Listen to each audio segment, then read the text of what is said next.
안녕하십니까. 뉴스데스크 강원입니다. 한국수력원자력이 지은 지 35년가량 되는 경북 울진군의 한울원전 1, 2호기 수명을 연장하는 방안을 추진하고 있습니다.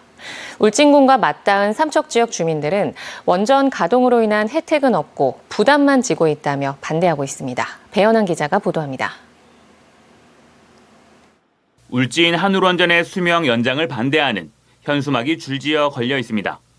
한울원전을 가동 중인 한국수력원자력이 1, 2호기의 수명 연장을 추진하면서 주민들이 반대하고 나선 겁니다. 정확한 연장 기한은 나온 게 없지만 다른 원전의 수명 연장 상황을 볼 때 10년 정도가 되지 않을까 추정되고 있습니다. 한울원전 1호기는 1988년, 2호기는 1989년 준공돼 35년가량이 흘렀고 40년이 되는 시점인 1호기는 2027년 12월, 2호기는 2028년 12월에 운전 허가가 만료됩니다. 한수원은 최근 수명 연장 관련 방사선 환경 영향 평가서 주민 공람 절차를 마친 가운데 울진군은 조만간 주민 의견서를 한수원에 전달할 계획입니다. 한 100건, 100여 건 조금 넘거든요. 그거 지금 취합해가지고 지금 5월 14일까지 한수원에 보내야 되거든요. 이후 한수원이 원자력안전위원회에 운영 변경 허가 신청 절차를 거쳐 심의 의결을 통해 수명 연장이 결정될 예정입니다. 울진 한울원전 1, 2호기의 수명 연장 추진 소식이 전해지면서 원덕을 중심으로 한 삼척 지역의 반대의 목소리도 거세지고 있는 상황입니다. 10km 인근에 설치된 원전의 위험성을 35년 동안 안고 살고 있지만 그동안 혜택은 전혀 없었고 원전 수명 연장 추진에 삼척 시민들의 의견 반영이 전혀 없자 반대 입장을 분명히 밝힌 겁니다. 원자력에서 뭔가 지원이 될 수 있는 부분을 한 푼도 받지도 못하고 그리고 여기 농어촌 지역이 많습니다. 거기에 대한 부분도 일체에 받지 못했기 때문에 저희들 입장은 수명 연장은 하면 안 된다.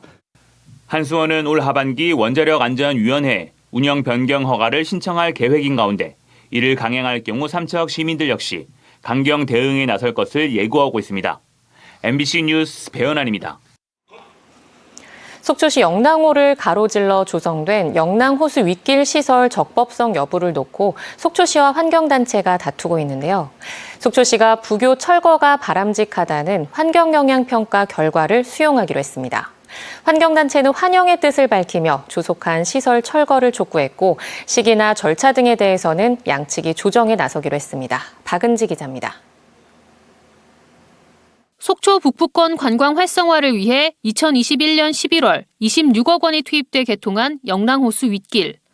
영랑호를 가로질러 건설되다 보니 사업 계획 단계부터 환경 파괴 논란이 일었는데 결국 시설 철거 방향으로 마침표를 찍을 것으로 보입니다. 환경단체가 제기한 주민소송에 대해 법원에서 환경영향평가를 실시해 철거 여부를 결정하자는 조정안을 냈고 모니터링을 맡은 강원대 환경연구소는 장기적으로 부교가 호수 생태계에 미치는 영향이 커 철거가 바람직하다는 의견을 냈습니다. 속초시는 장기적으로 부교 철거가 바람직하다는 환경영향평가 결과를 수용하겠다고 밝혔습니다. 다만 철거 필요성에 대한 공감대 형성과 관련 예산 확보, 행정 절차 등의 시간이 걸려 구체적인 시기나 방법 등에 대해서 충분한 논의가 필요하다는 입장입니다. 시설 개통이 만 3년도 안 됐고 이미 투입된 예산이나 관광 활성화 등의 측면에서 시의회에서는 철거 반대 의견이 있는 것으로 알려졌습니다. 당장 철거는 이제 시민적인 합의가 필요하기 때문에 조금 더 이제 의견을 모으고 또 절차가 남아 있기 때문에 절차 부분에 대해서 또 시의회 의견이라든가 또 이런 부분들, 예산 부분, 이런 부분들이 환경단체는 속초시의 부교 철거 수용 결정을 환영한다는 성명을 내고 조속한 철거에 나설 것을 촉구했습니다. 환경부 조류 모니터링에서 부교 설치 이후 겨울 철새 도래가 줄어든 것이 확인되고 있다며 겨울 전 시설 철거 내지는 적어도 출입을 통제하는 방안 등이 필요하다는 겁니다. 생태계 변화는 현재 진행 중이고 장기적으로 갔을 적에는 이게 축적돼서 더 심각한 문제를 일으킬 수 있으니까 하루빨리 결정하는 게 좋다. 저희도 그렇게 생각을 하고 있거든요. 춘천지법 강릉지원은 부교 철거 시기와 절차 등에 대해 양측의 절충안을 마련하기로 하고 다음 달 3일을 조정기일로 정했습니다. 한 달 남짓한 시간 동안 양측이 만족할 만한 합의에 이를 수 있을지 주목됩니다. MBC 뉴스 박은지입니다. 강릉과 평창을 잇는 산악관광 케이블카 조성 사업이 구체화되고 있습니다. 대관령 선자령부터 강릉 어흥리까지 백두대간과 동해바다를 한 번에 조망할 수 있는 국내 최대 규모의 관광 케이블카 사업인데요.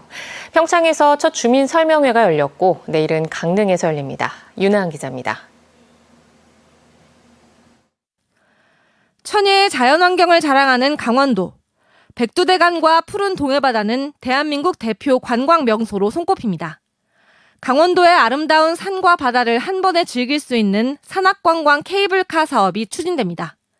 우선 평창 선자령에서 강릉 어흥리까지 5km를 연결하는 게 평창과 강릉 공통 노선입니다. 평창 선자령의 상부 정류장, 강릉 어흥리의 하부 정류장이 들어서고 14개의 지주가 세워질 예정입니다. 해당 구간 예상 사업비는 660억 원 가량입니다. 그동안 백두대간은 개발이 엄격히 제한돼 왔지만 최근 법 개정으로 지자체가 직접 실시하는 궤도시설 설치가 가능해진 데다 강원특별법 통과로 도지사 권한이 커지면서 환경영향평가 통과도 보다 수월할 것이란 예상이 나옵니다. 강릉의 그 바다와 평창의 산을 새로운 교통수단을 통해서 이동할 수 있다는 그 기대는 굉장히 큰 거고요. 앞으로 그 관련 기관과 좀 협력을 잘하고 또 제일 중요한 그 재원 문제도 민자유치나 이런 걸 통해서 사업이 원만하게 추진될 수 있도록. 평창의 경우 선자령 정류소부터 옛 대관령 휴게소까지 4.2km를 잇는 케이블카가 추가로 들어서고 평창의 주요 관광 거점을 산악 트램으로 연결합니다.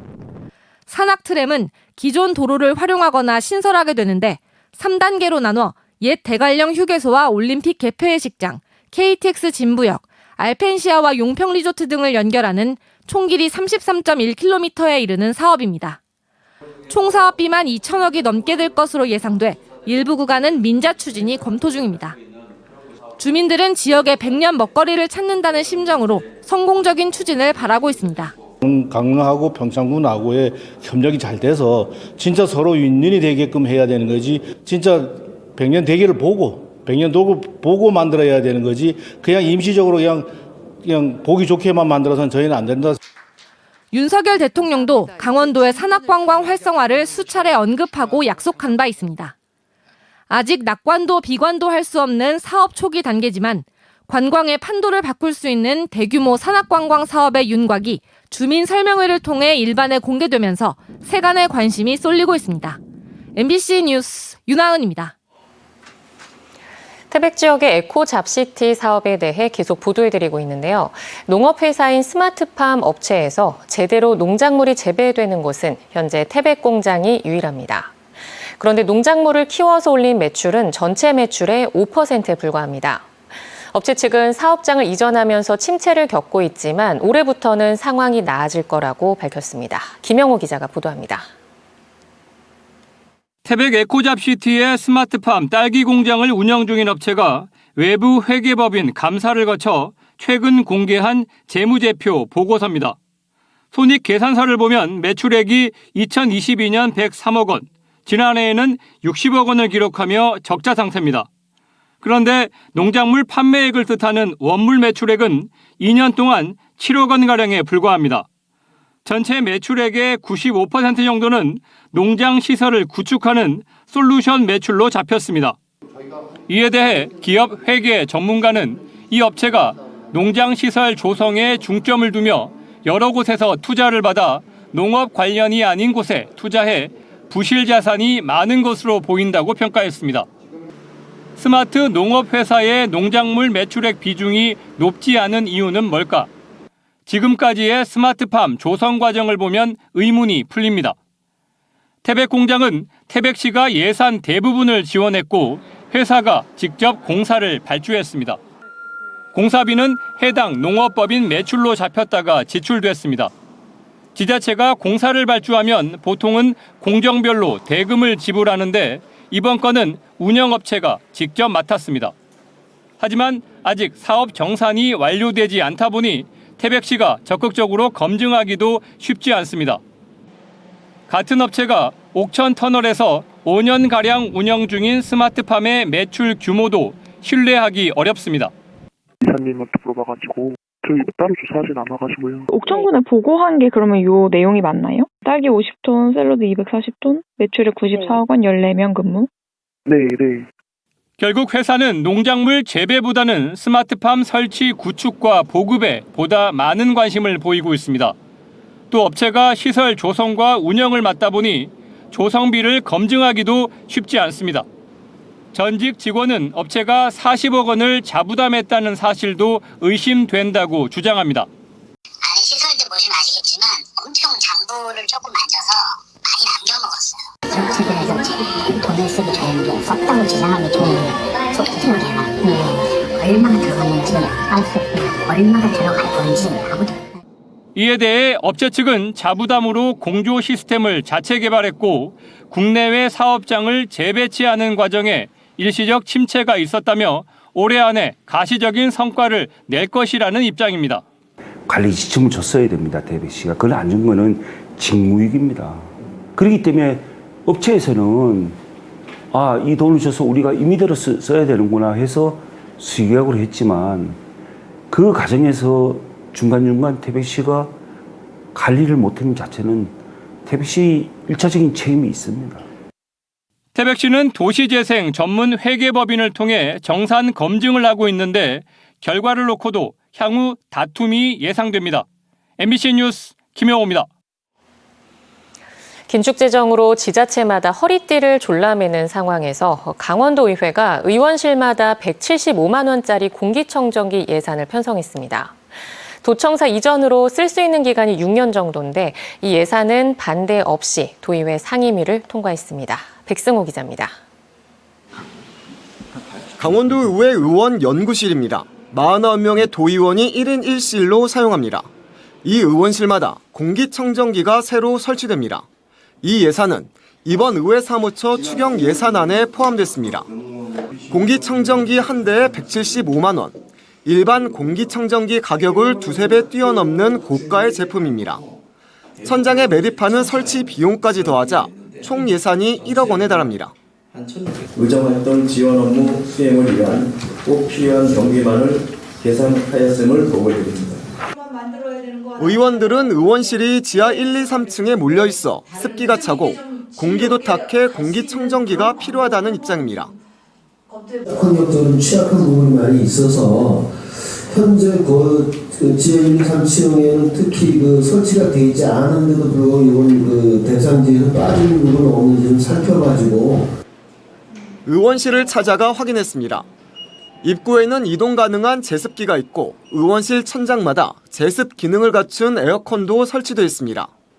지하층 의원실이라도 창문이 있어 환기가 가능합니다. 강원도의회는 춘천 고은리에 신청사가 마련되면 도청과 함께 이전합니다. 앞으로 이 건물을 사용할 기간은 6년 남짓입니다.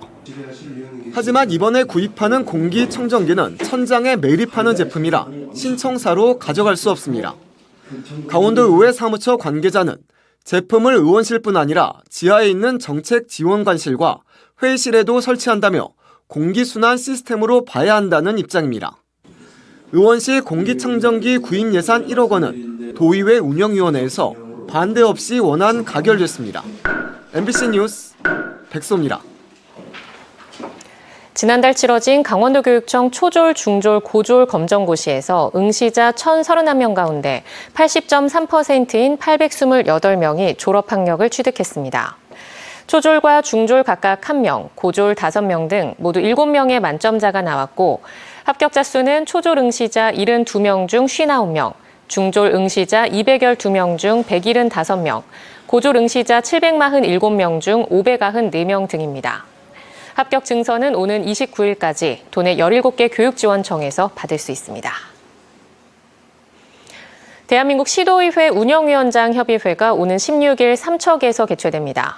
시도의회 운영위원장 협의회는 오는 16일 오후 4시부터 열리며 각 시도의회 운영위에서 제출한 안건과 공통 이해 사안에 대해 논의하고 심사와 의결을 거친 안건을 중앙정부 등에 건의할 예정입니다. 이번 협의회를 통해 강원도에서 추진되는 정책에 대해 지역 간 협조가 가능할 것으로 기대됩니다. 오늘 국립강릉원주대학교 해란문화관에서 제5대 박덕영 총장 취임식이 열렸습니다.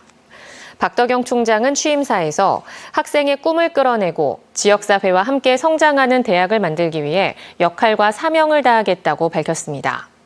박 총장은 지역과 밀착된 지산학연 협력체계가 강한 대학, 학생 성공과 지속 가능한 발전을 추구하는 대학, 합리적이고 효율적 행정을 수행하며 소통이 강한 대학을 만들겠다고 말했습니다.